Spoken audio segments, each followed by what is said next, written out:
Each and every Monday is $9 Monday at WagerTalk.com. All daily picks packages are priced at only $9, including $40 5% best bets. As an added bonus, all new users will receive $25 in wager bucks credited to their accounts, available for immediate use after their initial $9 Monday purchase. So make sure to take advantage of $9 Mondays at WagerTalk.com.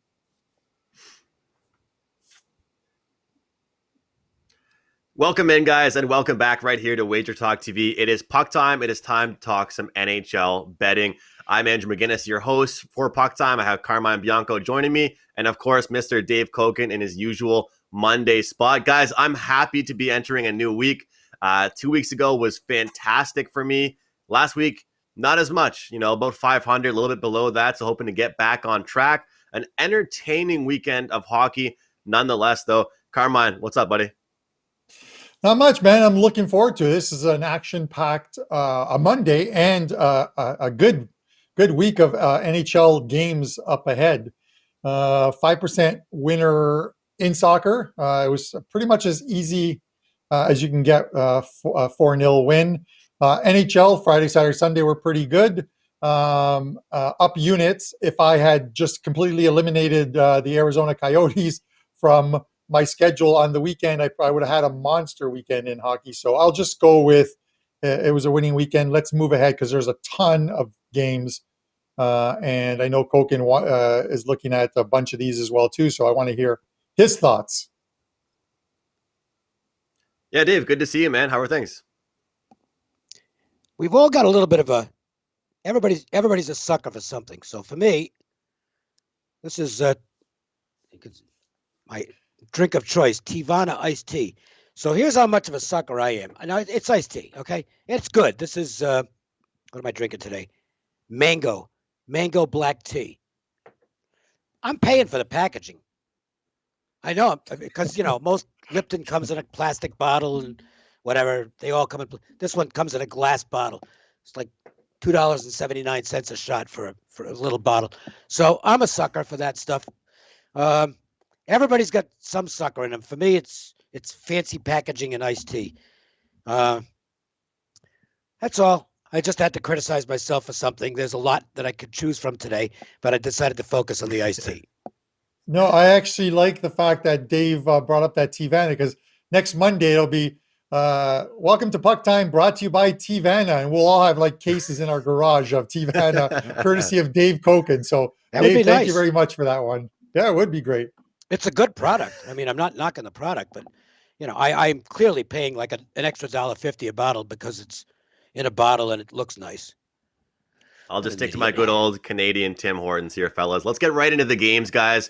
We are talking Stars and Panthers today, Golden Knights and Avalanche, Ducks, Coyotes, Flames, Leafs, and Lightning, Hurricanes. Guys, some pretty good matchups on deck here. And without further ado, let's dive right into it and get into the Monday NHL slate. Carmine, we are going to start with the Panthers and the Stars. Oh, Panthers and Stars. Okay. You're mixing it up here. Okay. Where are we here? Panthers minus 125, Stars plus 105. Listen, I talked about the Stars, Andrew, if you remember, probably about 3 weeks ago. They had a delayed start to the NHL season with some COVID stuff, and they came out of the gate, beat Nashville, and then I think Detroit. They won 4 straight. And I said, let's not get too high on this Stars team. Let's give it some time, because I thought that deep cup run for teams like themselves and Vancouver, they might not have the greatest of starts, or they might have a difficult time the first few weeks. And I just wasn't convinced that those first 4 games. Those first 4 games would tell us anything. Well, what have they done since? They've lost 7 of 8 games. 7 of 8 games. But 4 of those games have been in OT. We know what Florida's done. Florida's looked very good of late, beating Tampa a couple times. Here's the thing, though, is you look at Dallas's schedule, and they now head to Florida. They play the Panthers 3 times. They play Tampa a couple times, and then they have a couple games. I believe it's against Columbus. They have a very tough schedule, but here's the thing: is I think the markets might overreact to that losing 7 out of 8 games for this Dallas team. They weren't outplayed in those games. They lost on the score sheet, but they were right in them. Like I said, 4 of those games went to overtime. I think they only lost. The worst game they lost was 4-1 of those seven losses. They're not a bad team. They're a good team. They just it's a delayed start. It's going to take them a little while to get going. But this is a team that might be underpriced because of the market, and you're going to get some plus odds on them in these 5 games in Florida that I very well think they can win some of them. So for me, as well as Florida's playing, they came down to earth a little bit against Detroit. This could be a one of those games where I don't want to overthink it, where Dallas at plus money could be a play. Carmine and I are on different sides in this one. I'm looking at it where I just want to look at current form, recent form, and the recent form doesn't tell me that they're ready for it yet. I agree with Carmine in the factor that they haven't looked like themselves. They haven't looked like the team that they're going to be 3 weeks from now. I'm sure we can all agree on that. But for right now, they're a team that hasn't been consistent. And for Florida, I'll tell you what, guys, I'm tired of fading them. You know, I'm done. I'm done going against these guys. They have defeated top teams in their division. They have battled every night. And Carmine brought up that struggle against the Detroit Red Wings. Well, I mean, realistically, if you're going to have a flat spot, wouldn't you rather it be against that team than any other top team in your division? Because I sure would. And right now, we look at last year, Dallas Stars struggled to score at certain points. Not this year. It's their defense actually letting them down. And Huberdeau and company for the Florida Panthers are playing great. I'm going to go over in this game for my play. I think you can't really pass up the price on the Panthers. It's the way they've played. Dave, what are your thoughts? Yeah, I mean, I forgive the Detroit loss. The Red Wings had to win a game sometime. And, you know, it was a dead spot for Florida. They're coming off road wins against Tampa, road win against Carolina, and just a complete blowout road win at Detroit. And they had a dead spot. So they finished up their road trip on the wrong note. That actually might serve them well tonight. We'll have to wait and see. Dallas, boy, I mean, they just haven't played it all. And it's tough to get form when you're not playing. So now they're off a 9-day layoff. They've got their best win this year is a 6-3 win at Columbus. The other 4 wins were Nashville twice, Detroit twice, and that's it. I don't know. I mean, maybe you're not getting value on the Florida side, but I don't really want to bet against them. I'm going to throw out first period stats today, by the way, since I have those in front of me. And in this game, Dallas, actually neither team has real good numbers in the first period. Dallas has scored first in 6 games and given up the first goal in 6 games. They're -4 in the first period overall. On the road, -3 overall. And they're 4-5-3 in the first period. Florida's 4-5-7 in the first period, 7-9 in terms of scoring the first goal, +1 at home, and even on the season in the first period. So no first period advantages in that game. I'm just going to throw those out on each game, and we'll see if we can find any advantages for first period players. It's becoming a more and more popular bet every single week, Dave, and sometimes there's definitely an edge to be found with that.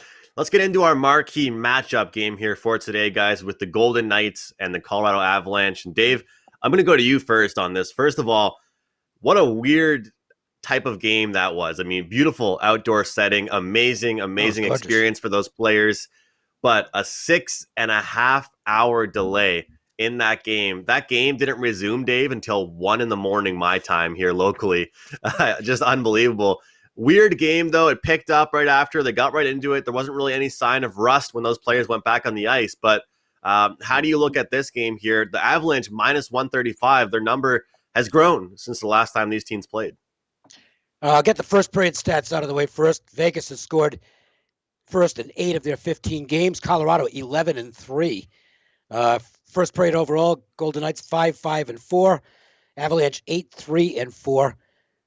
Golden Knights -1 on the road in the first period, +3 overall. And the Avalanche have been fast starters, +3 at home in the first period, +8 overall. As far as the matchup is concerned, Colorado's they're too fast for the Golden Knights. And it's not like the Golden Knights are a bunch of plotters, but the team speed on Colorado, the team speed advantage has been clear in the games they've played so far. I think the Golden Knights are going to have to go out there and try and get really physical in this game. Try and wear down the Avalanche by banging them at every opportunity, even if it means they take a couple of penalties. They're not going to beat this team playing the style of play that the Golden Knights like to play, because the Golden Knights are a good skating team. But there is just no team in the league that's as fast as the Avalanche. And so they're beating the Golden Knights in their own game. We'll see if VGK makes an adjustment tonight. I think they have to. Otherwise, they're probably going to get beat again. And they might get beat anyway. I'm not going to lay this kind of a price, although it's still the only side I'd take. I mean, to me, the Avalanche just look too good for the Knights at this point, and you wonder if it's in the Golden Knights' head. I'm right there with you, Dave. I share a lot of the exact same thoughts. And before I go to you, Carm, I just want to mention that that speed that Dave's talking about, I think a lot of that comes with their impressive blue line. They have 3 D-line pairings that can all move the puck up the ice. Devon Toews, Samuel Girard, Cale Makar, all of those guys are outstanding from the blue line, and they do not just play defense. They step up, jump into the rush, and it certainly makes a difference for this team. It's pretty much a fourth forward up there, guys, on the rush constantly every single game, and it definitely helps out their offense. Karim, what do you think about this game here with the Avs now minus 135? Yeah, first of all, as far as like Makar, if you watched him on the weekend, it's just you're just watching this guy skate, and on that ice that looked a little slower on TV. It's just a wonder to watch this guy. He's going to be such a good defenseman, not only now but in the years to come. I'm gonna Andrew. This is like one of those games where I'm going to be a spectator on it more than anything else. 2 very good teams. I would probably lean to Colorado. If I was playing it, I'm going to throw a question at Dave. But before that, I'm just going to fill in a little bit of business here on this, because I just want to make a couple mentions that 2 of the guys, Prez over at WagerTalk, it's $9 Mondays. He has a 5% play up in the NHL tonight. You can get that for only $9. It is not $9 Monday at Sports Memo, but Don Buster has his 3rd NHL 5% of the year. I think he's gone 2-0 so far on those 5%. And I'm going to give you guys a coupon for that. NHL 50, NHL 50, and get half off that 5% play of Buster's at Sports Memo. Dave, I want to throw this to you just in the sense of, because obviously you're being in Vegas and following this Knights team. The only thing that really worries me is Fleury, in the sense of this guy's having a phenomenal year. Oh, he's been great. He's used to playing. I think they've used for much of last year sort of that rotational thing with him and Lehner, and he's now about to play his 7th game in I think 13 nights. He had played 6 in 12 nights so far, and obviously that extended delay on Sunday doesn't really help. And then playing right back again. So or on Saturday, give me your thoughts on just as far as like Fleury is this a worry with this guy playing this much? I don't know. I mean, he's not getting any younger, but it doesn't seem to be impacting him. And he's their guy. I think Leonard's going to get to see plenty of action, but Fleury's been fantastic, and it's tough to take a guy out in big games when he's on a roll. Yeah. Mm-hmm. All right. I just wanted to throw it to you and get that feedback. I just wasn't sure. No, but just because you just wonder whether at some point it wears on these goalies and someone like him who, again, is sort of getting on in years. Well, I mean, and, but getting on for a high level professional athlete isn't like getting on for most of us. Well, of course. He's in great shape. Guys, before we move on to the next game, just to give my 2 cents on this topic, I think it's actually been like a negative impact for certain goaltenders having these splits almost. I think it's actually played a negative impact. And I'm going to be biased here and look at a guy like Carey Price from the Montreal Canadiens, right? You're used to playing 70% of the games, 75%. Now you're dropping down to, a 60-40 split, something like that. It throws off your mojo. These guys are creatures of habit. only some teams were actually used to doing the whole 1A, 1B thing. I remember back in the day, and when I say that, I mean back when I was a kid, it was literally like, yeah, the backup would play when this guy was exhausted or it was a big back-to-back. Like, backups are playing way more right now than they used to play. That's for sure. Guys, let's get into our next game here, our line change of the day. Arizona taking on Anaheim here. Dave, you mentioned to us pre-show before we went live here, Anaheim's not very good. They don't really score goals. They have, decent defense. They obviously have a great goaltender in John Gibson. I know we've all talked about that. But I'll tell you guys one thing. I am not comfortable laying this number and paying this price with the Arizona Coyotes. The Ducks can be a team that can upset. They can all of a sudden have a great defensive performance with a great, it wouldn't shock me to see them win this game 2-0. But Arizona also, if you're an advanced stats guy, if you love the numbers, you love the dangerous scoring opportunity stats, the Coyotes deserve more goals than what they've had so far. And against the Ducks, we could probably see that against them. Carm, how do you feel here about this number here with minus 160? Yeah, I don't want to lay that kind of a price because you just never know what Anaheim team you're going to get. I faded them a couple of times with Minnesota. I just thought Minnesota were coming around and a great spot to be playing a team like the Ducks, and they got me a couple of wins. On the other hand, I also thought the same thing about the Coyotes, that it might be a couple of good spots coming up against the Kings, and they came away with 2 losses in those ones. They've been a thorn in my side. I don't expect much out of the Ducks. I'll be honest with you. I think Arizona is a better team. If you're looking at this total, I'm not going to lay the $1.60. So I can tell you that much. I won't lay the $1.60 with them. If you're looking at the total, which is sitting at 5 right now, we don't see a lot of 5s. But you look at as far as Carolina goes, or sorry, not Carolina. As far as the Yotes go, Arizona goes, of their 10 home games, 7 of them had 5 or more goals and scored in them. Of the Ducks' last 10 games, 6 of 10. But they're in and around that 5. They're either landing on 5 or just over. This is just one of those games where I can't bring myself to bet Arizona just because I think if you got them yesterday at when the overnights came out at minus 140-ish, I always talk about I'd never want to go higher than minus 140, 145. If you got them at 140, 145, yes. If you get them at 160, for me, I probably don't want to play them. It's going to be a pass for me. I wish I could give you more on this one, Andrew, but I don't want to put an opinion out there that steers people wrong. That's okay. We can't have a pick on every game, Carm. So good thoughts from you there. And Dave, I'll just segue to this. The top line on Anaheim may not be a second line on a lot of teams in the NHL right now. Yeah, I don't disagree with that. Let's talk about the Coyotes. I mean, they come home from 3 straight wins at St. Louis. I mean, they are flying high. Lose, win 1-0, lose twice to the Kings. They have really hurt themselves. This is a long homestand. I think it's altogether, it's a 3-5, it's a 9-game homestand. So this is a chance, was a chance for the Coyotes to really make some hay and put themselves in a great position in the Pacific Division, and they've lost 4 out of 5 and only gotten 2 points. They didn't even get to overtime in these other games. Boy, they need this game. They need these 2 games because then they got Colorado coming in after that. So this could turn into an absolute train wreck that could derail their entire season if they don't get these 2 games.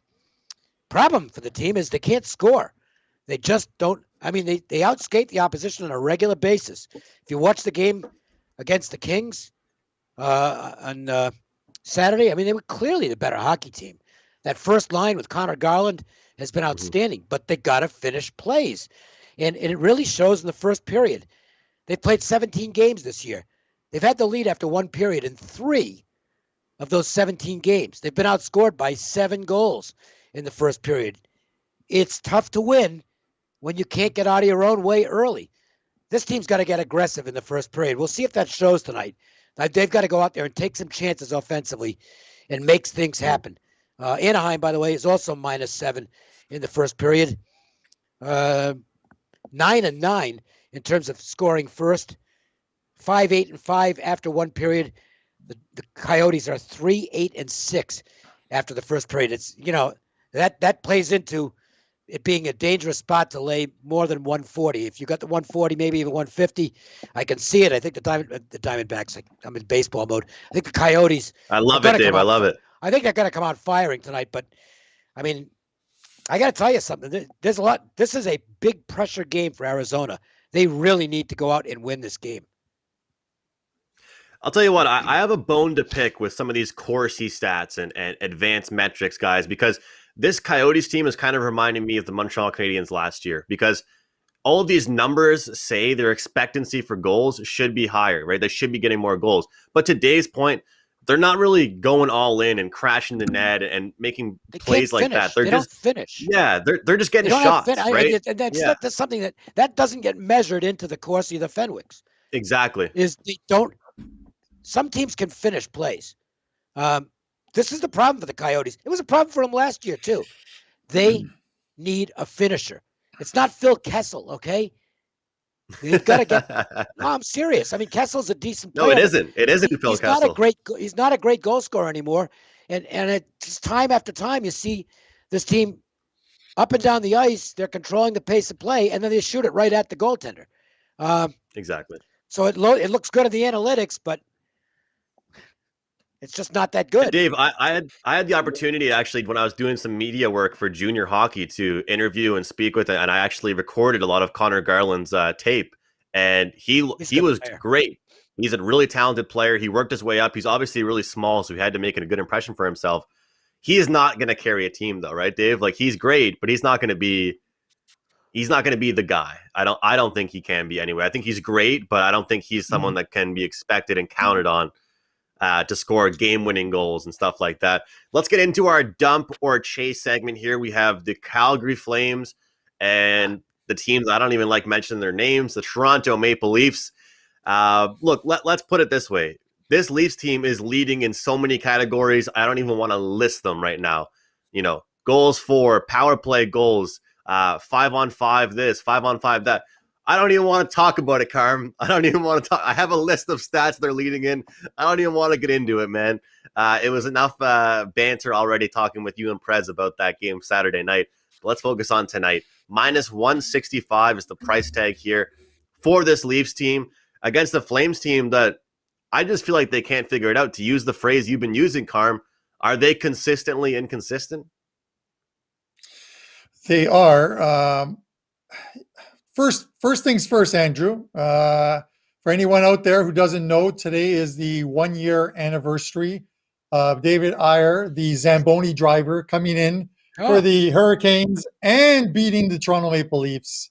He was paid with a jersey and $500. That was his contract that he signed to play as the Zamboni driver in that game. So kudos to him. That was such a great story. They're actually pitching that story to Disney. To come up with anything for money, I guess. That's pretty cool. Yeah, listen. I will say that. I will say this is I always believe, and you're never as good as your biggest victory. You're never as bad as your worst victory. And the Flames have looked bad in their last 3 games. 3 losses, 14 goals allowed. It might be time for another one of those closed-door meetings for players only that seem to have worked when they were in Montreal and got that 2-0 shutout win. They're not as bad as those 3 games are. This is going to be a toughy one for them.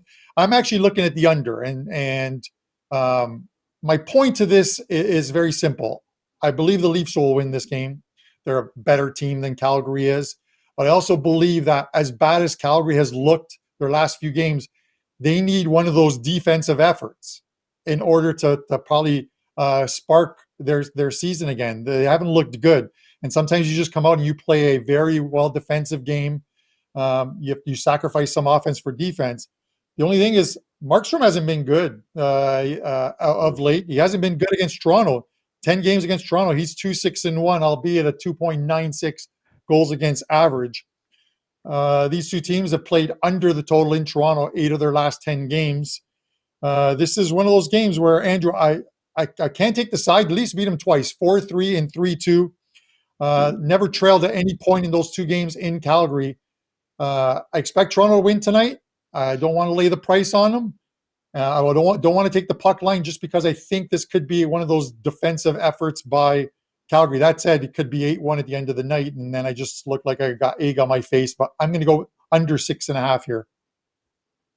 Under 6.5 from Mr. Carmine Bianco. Guys, some quick injury updates. No Simmons, no Thornton, no Hyman, and no Muzzin for tonight's game, Dave. Yeah. But to Carmine's point on Markstrom, the last 3 games, they lose 5-1, 2-1, 7-1. The 2-1 was with Riddick in the net. He had a good game against Edmonton, even though they lost. The offense isn't doing anything. I knew there'd be one game where we had some real big disparities in first period numbers, and this is the game. Calgary has scored first in 6 of their 18 games. Toronto scored first in 13 of their 19 games, so big edge there. First period results: Calgary 8-11-2, Maple Leafs 9-4-6. On the road, the Flames are -4 in the first period, -10 overall. Maple Leafs +6 at home, first period +9 overall. So if you're looking for a game where there is a really big first period edge, this is the one. Now, obviously, it's not a huge sample. We're talking 18 and 19 games, but these are in-season trends. And at this point, pretty clear that Toronto is the team that gets out of the gate a lot quicker than the Flames do. I don't know. Calgary's, they're a mess right now. Maple Leafs are shorthanded here. And maybe it's a bigger game for Calgary because they really need it, but I can't back the Flames. And, I'd be disappointed in myself if I didn't mention this, guys, because I've been talking about props for so long and goal scoring props. You guys have heard me talk about these. Austin Matthews started the year. It was like +120 anytime goal scorer, +125. Then it was +110. Then it was +100. We're getting like -120 price tags right now with a guy to score a goal. It's unbelievable. I was watching a hockey podcast the other day, and they were saying that McDavid and Matthews are making the NHL look like they're in bantam hockey right now. They're just making it look easy scoring goals against professional goaltenders. It's fun to watch. Not really if you're a Habs fan, but it's fun to watch. Our next segment here, guys, our new segment, we promised you, the Puck Time Viewer Game of the Day. We ran a vote, a poll on our Twitter at PuckTimeWT, and the game that you guys voted for was Tampa Bay and Carolina, 2 great teams, 2 quality teams in their division. Dave, you got to love a matchup like this. I said out the gate, we've got some really, really good games here tonight. What are your thoughts on this matchup? Well, nothing much in the first period here, so we'll skip that. Both teams are quite good out of the gate. I'll just talk about the game itself. They've met twice this year, and Tampa hasn't scored a goal. They've lost both meetings to the Hurricanes and have been shut out in both games. Listen, this is still a really good team, and I think Carolina is a completely legit team. Some teams you can look at these first 20 or so games and say, well, a little bit fluky. Not with the Hurricanes. They're just a really good team, and I think they are a legitimate challenge to Tampa in the Eastern Conference and in this division. I mean, these teams meet in the best of 7 come playoff time.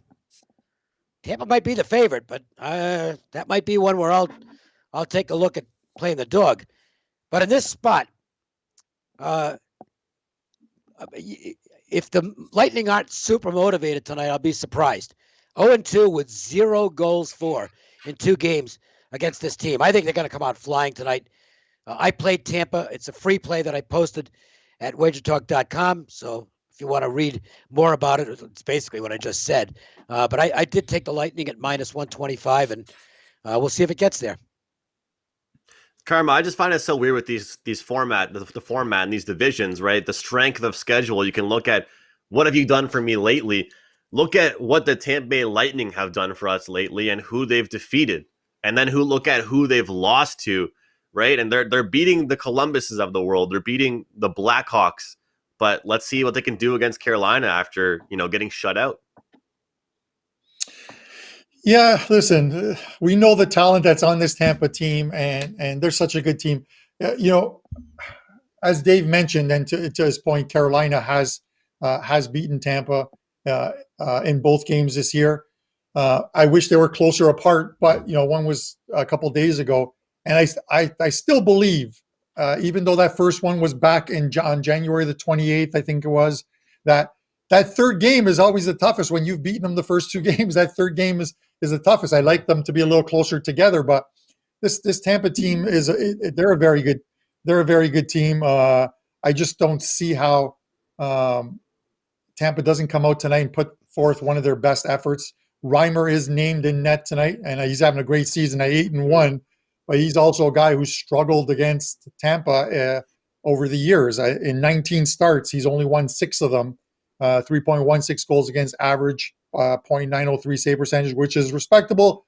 But this is a low price on Tampa, and I like it. So for me, it's Tampa minus the 125 tonight. Yeah, Carm, I just find it so funny, man, that Reimer has just played so well, so consistent.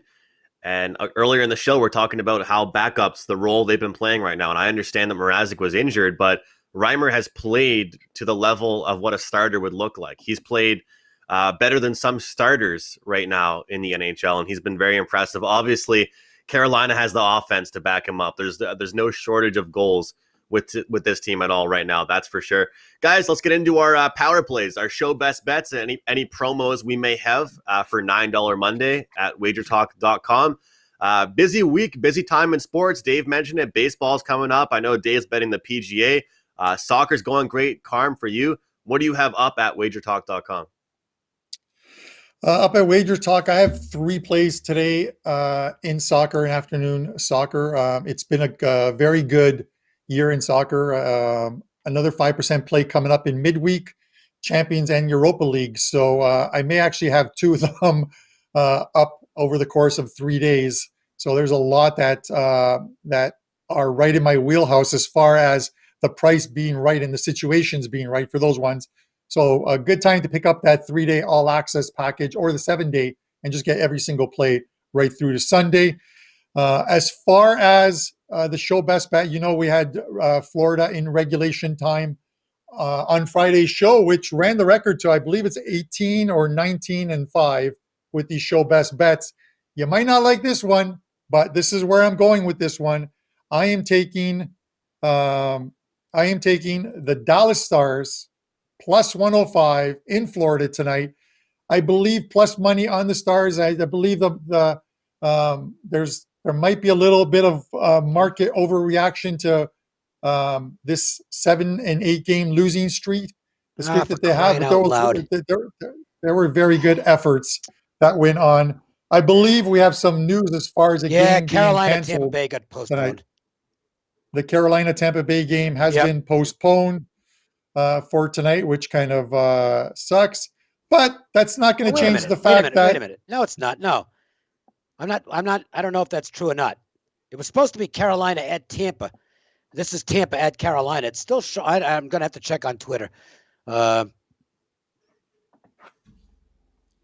on my best schedule, it's still showing as being played. This is live. This is a live show right here. This is what you call live shows right here, a live reaction.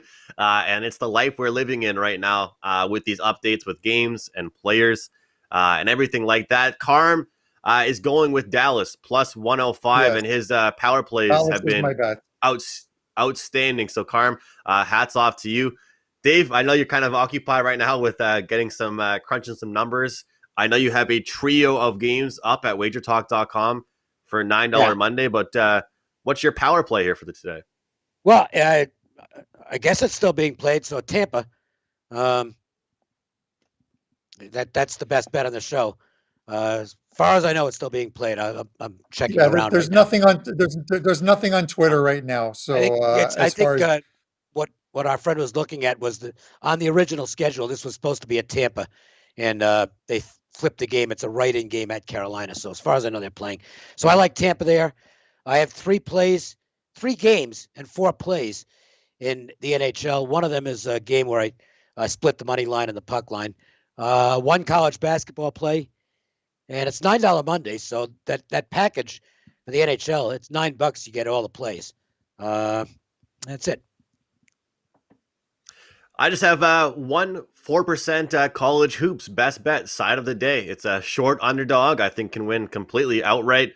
It's been pretty good past couple days for me in college. I'm picking the underdogs. I had a plus 5.5 dog on Saturday, and they won, by a margin. So we'll look to keep that going in the college hoops betting markets.